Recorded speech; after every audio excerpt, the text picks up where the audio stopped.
in the past year related to the barrier acoustic oscillations. So I'm not going to repeat much of the introduction because obviously everybody knows it by now.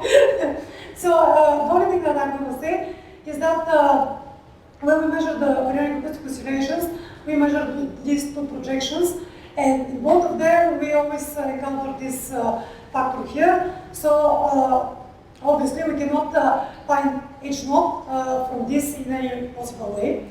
So the question here is how to disentangle them, and also related to what we're going to see next is that in this case we are using dynamical dark energy models. So this is the equation of state that we have for our universe and our cosmology. So without more explanations here, what do we do? So basically, there are a couple of ways to avoid degeneracy between H0 and RD, the South horizon. Now, the most popular way is this one, add a prior on either or both, and find the other one. So this basically means that we are calibrating our results either with the early or the late universe. We can also do it by adding datasets that, for example, like supernovae depend on one of them, so they are decoupled. However, first we know what these results gives already. It gives the tensions that we all know. So this is the one thing. And yeah, of course, here you can also write about going after systematics and all these things, which are, of course, obviously very important. But the point of our work was because we're not observational people, so to see what we can get from what we have. So what we do, we follow these two ways. So one of the way to deal with the tension is to just remove it. So, basically, we're integrating H0 and RT from our equations. So our equations no longer feature them at all. So this has the positive effect that you don't need to impose any priors, so you don't need to calibrate with anything. And then your results are hopefully free from any biases and so on that you may have. But the disadvantage is that you cannot directly discuss the tension, obviously, because it's not there. Like these quantities are not there at all. So these are the two papers that are going to feature in the next slides. One way that is obviously very simple, and it has been done, so it's not new. It's just now it's being repeated with a little bit different choice of data sets. So it is just to take this that plus one common quantity and just run your MCMC for it. So this gives you the bonus that it gives you some connection with the quantities, H0 and RD. So you're not completely removing them from the picture. But in class also, I mean, you're not doing anything qualitatively new here. You just basically, I mean, this has been done in other articles also. Okay. So the dark energy models that we are considering in the next slides are listed here. This is just for completeness. Obviously, I'm not going to comment this, but these are the abbreviations. So first, what happens if we remove H0 and RD completely, meaning we integrate it out of our chi-square? So I'm not putting here any of the equations we're using. Because this is a short talk and I didn't want to make it forcibly longer. So, okay, so in this paper, we're using two datasets. So the one dataset is a mixed BAO dataset, which has radial and angular measurements. So in a sense, this is a more complete dataset. So here on this plot, we consider this 3D BAO dataset and then the addition of supernovae. This is the standard Pantehon dataset. This was prior to the Pantehon Plus, I think. And the other dataset that we're using is the 2D BAO dataset. These are the transversal BAO measurements, which are angular, and they were published here in this paper by Nunez. And so these are two different datasets that we're using. And what we can see, it's pretty obvious, I guess, is that the two datasets definitely give the 2D BAO dataset definitely gives much larger errors. So this is visible with naked eye without any doubts. Now on the top you can see the Planck measurement, and this is the gray area basically. So what we see, for example here we have the one for what is in here. The measurements are more or less okay. It's I put for comparison here the Sloan Digital Survey measurement and the one by Nunes et al. So we have the measurements. They are, for this case, they are kind of close. But when you include also the dark energy models, we see that the errors become huge. So basically, the interesting thing here is that the dark energy parameters behave normally. So even though we marginalized and so on, there are some comparable with other works that are not marginalizing over A0 and RD. But our matter shows this extreme behavior. So even for the PAD and GD models, you can see that between the BAO only and the BAO plus supernovae dataset, you have already incompatibility. So obviously, omega matter is feeling the marginalization strongly, and this is actually part of the whole argument for the H0 tension. That it should be part of a larger tension, that is H0, RT, and omega matter, because even when you try to reconcile two of them, the third one explodes. So in the angular case, you can see huge errors indeed, and basically we are way outside of this constraint. So in this case, for this dataset, the situation is looking very odd. Now, this is the comparison with, so this is the SDSS paper, and this is our results.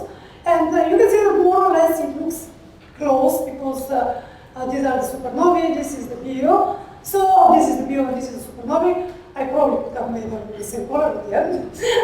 So we see that it looks, for the mixed data set, it looks kind of okay-ish.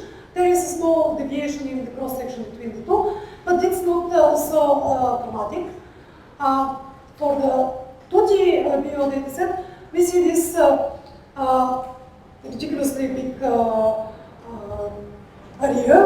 So basically, our model is not able to constrain omega matter in this case. So this is the explosion of omega matter that we see. Where for W0, it's more or less normal. It's nothing impressive, because I mean our idea of when we're marginalizing is that we're going to lose precision, because basically we're eliminating two of the variables of the model.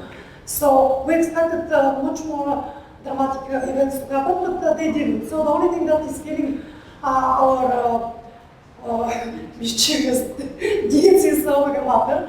So this is yes, this part of the study. So next, this is even more interesting when we're using A0RD as a common factor. Here we can actually see the tension. So basically, here the colors are not so important. What is important is that this is, in both cases, the Planck measurement. This is for the common factor, and this is for omega matter. And you could very clearly see, maybe if you can distinguish the colors, but anyway, you can trust me or see it in the PDF, that basically, if the C over H0RT quantity is touching the Planck measurement, the omega matter equivalent is not touching the Planck measurement, and vice versa. So basically, we cannot find the only model for which these two can touch the Planck measurement is basically LC, but this is because there was a huge anyway, so it's not very trustable. But for all the others, we most definitely see that these quantities are incompatible. So this is one place where you can see actually the tension in action. Okay, so now a little bit about the model selections.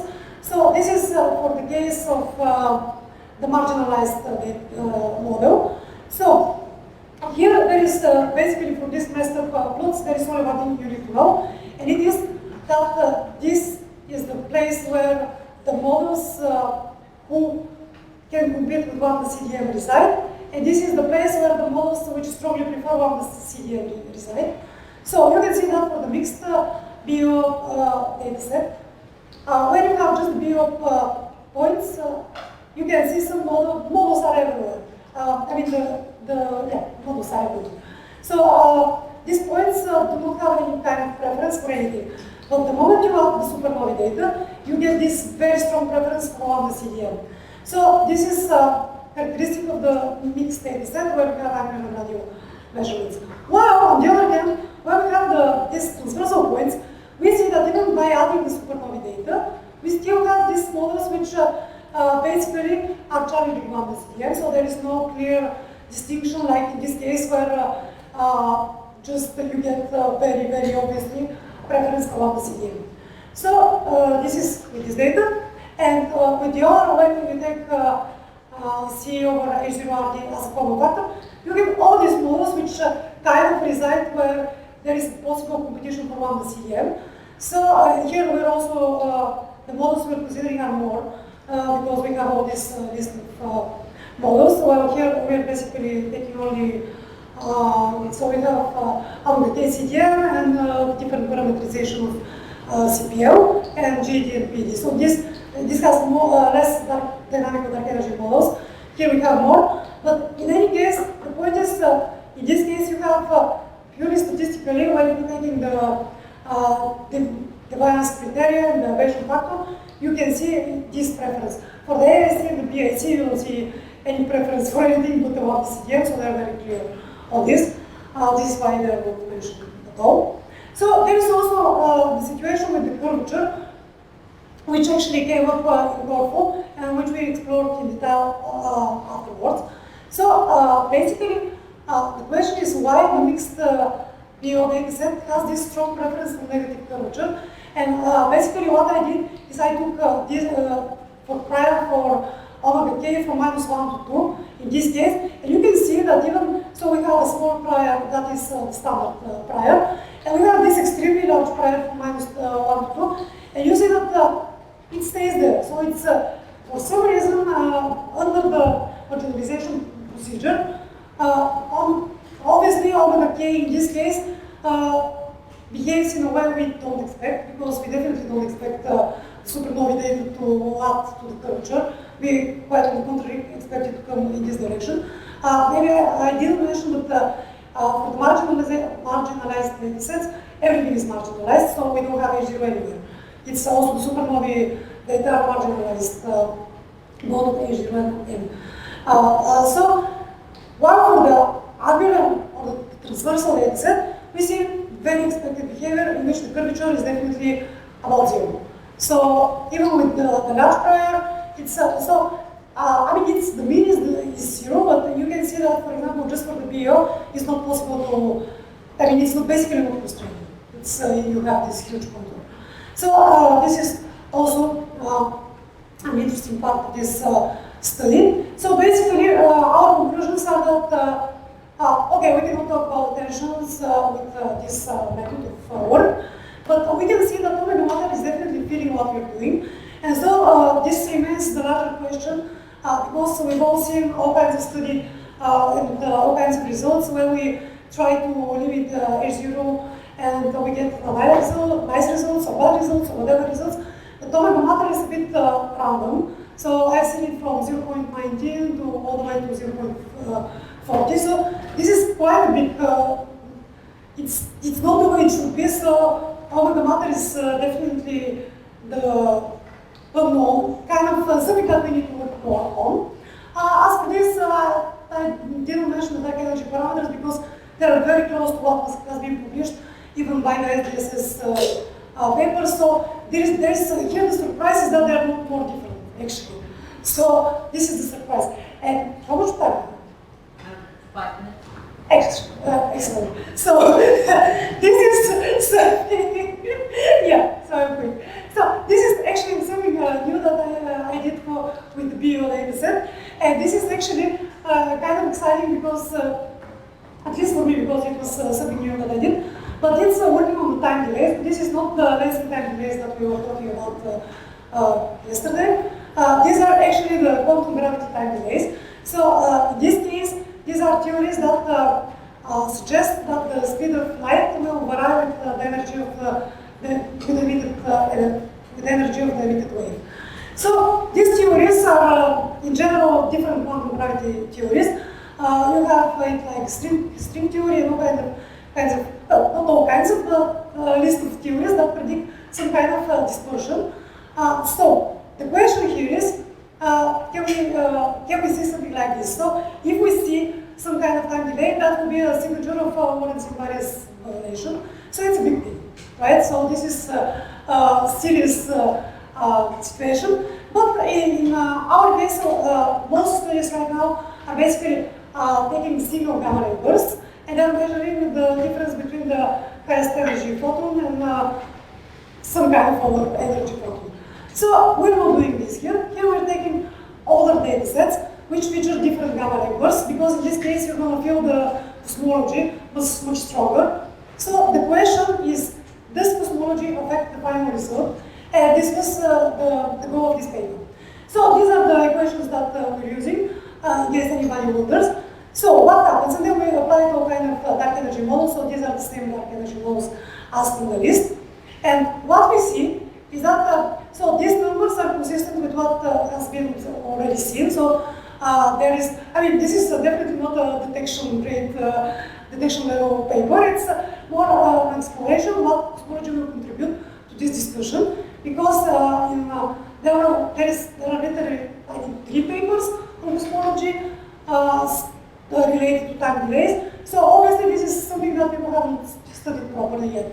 So what we can see from this plot is that, so this is what we see here. And you can see with naked eye that some models give much lower, well, it's on the same scale, but they are different, okay? So the evaluation is that we get between 10% or 20% deviation when we apply different cosmology models.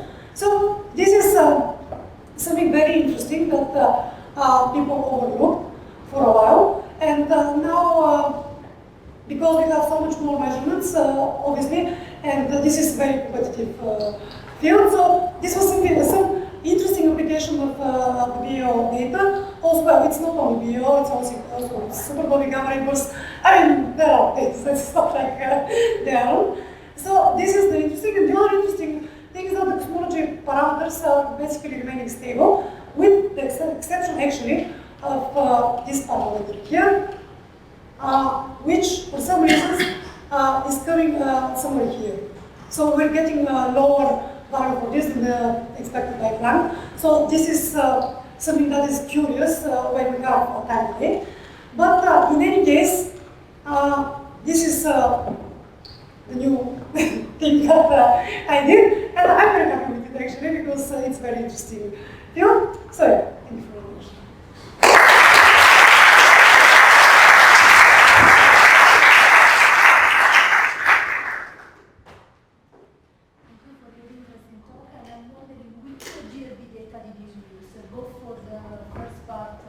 So this one is Bayoris mathematics, one of them.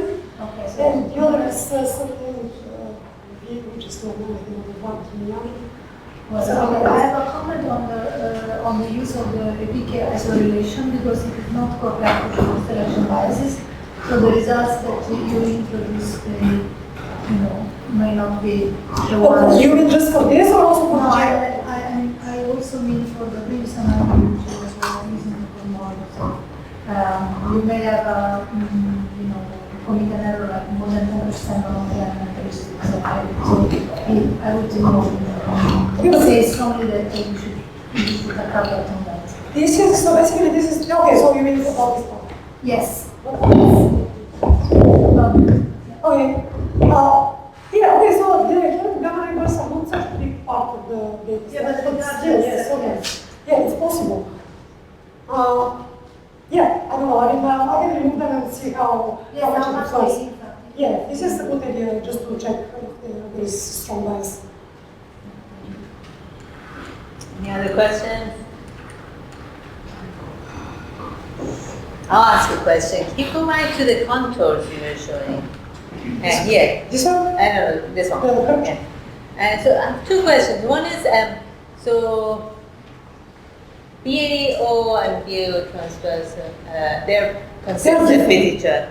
Well, actually, this one is kind of not so sensitive to the curvature actually, because basically the prior is until here, because for some numerical reasons it couldn't get all the way to here, but basically it's filling the prior, so I don't know why the BAO alone is not sensitive to the curvature. Yeah. Well, here we have, because this prior and this prior is the same, but this is where you can see how constrained it is. So it's very strange, I don't know, it was something because there was a question in work on this and I just checked everything and you see this, yeah, I don't know. And so for this one, I would say two things. One is, have you tried like reproducing this with mock data? Say if you put some omega k in a mock data and see what you get out, or 0 omega k. The reason is because maybe there are some prior volume or projection effects that are coming in, and maybe that's why it's not recovering 0. That could be one of the reasons. Easiest way is to probably do some mock analysis or look at the full posterior distribution and see what that gives you. If that gives you something closer to 0 or not. Okay, that's normal. Thanks.